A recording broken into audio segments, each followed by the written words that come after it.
हे लोकं ₹100 वस्तू घेतात आणि सोशल मीडियावर टाकतात आणि बाबासाहेबांना दिलं असं गाणं लावतात. बरं ठीक आहे. बाबासाहेबांना दिलं हे गाणं तर मी ₹100 ची जरी वस्तू घेतली ना, तरीही मी लावल.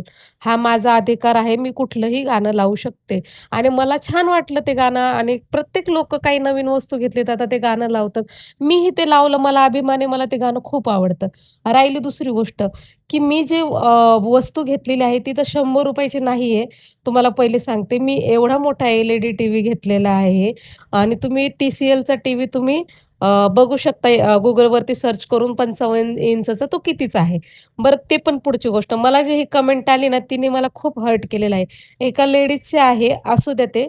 पण मला एवढं वाईट वाटलं ना, की आपण एखादी वस्तू घेतली आणि ते सेलिब्रेट करण्यासाठी मी ते व्हिडिओ सोशल मीडियावरती टाकलेला आहे. त्याला 7,00,000 व्ह्यूज आलेले आहे आणि 30,000 लोकांनी त्याला लाईक केलं. तर त्या 30,000 लोकांना तो व्हिडिओ आवडला म्हणूनच लाईक केला असेल ना. का असंच आलतू-फालतू लोकं आले आणि त्यांनी ते लाईक करून दिलं. तर मंडळी मी तो व्हिडिओ आहे ना पिन केलेला आहे. टीव्हीचा व्हिडिओ आहे माझा. तो 7,00,000 व्ह्यूज गेलेले आहेत त्याला. तो मी पिन केलेला आहे. नक्की तो व्हिडिओ तुम्ही बघा आणि मला कमेंट करून नक्की सांगा माझं काय चुकलंय त्या व्हिडिओमध्ये.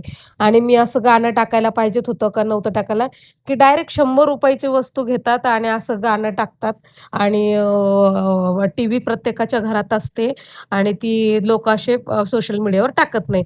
तर मी त्यातली नाहीये. मी यातली आहे, की मी ₹100 ची वस्तू घेतली तरी पण मी सोशल मीडियावर टाकते. मी काही वाईट टाकत नाही. मला एवढं भान आहे माझं. मग या व्हिडिओमध्ये काय वाईट होतं? नक्की मला तुम्ही लोकं हे कमेंटमध्ये सांगा, की माझं त्या व्हिडिओमध्ये काय चुकलं? पहिलं तर तो व्हिडिओ बघा जाऊन.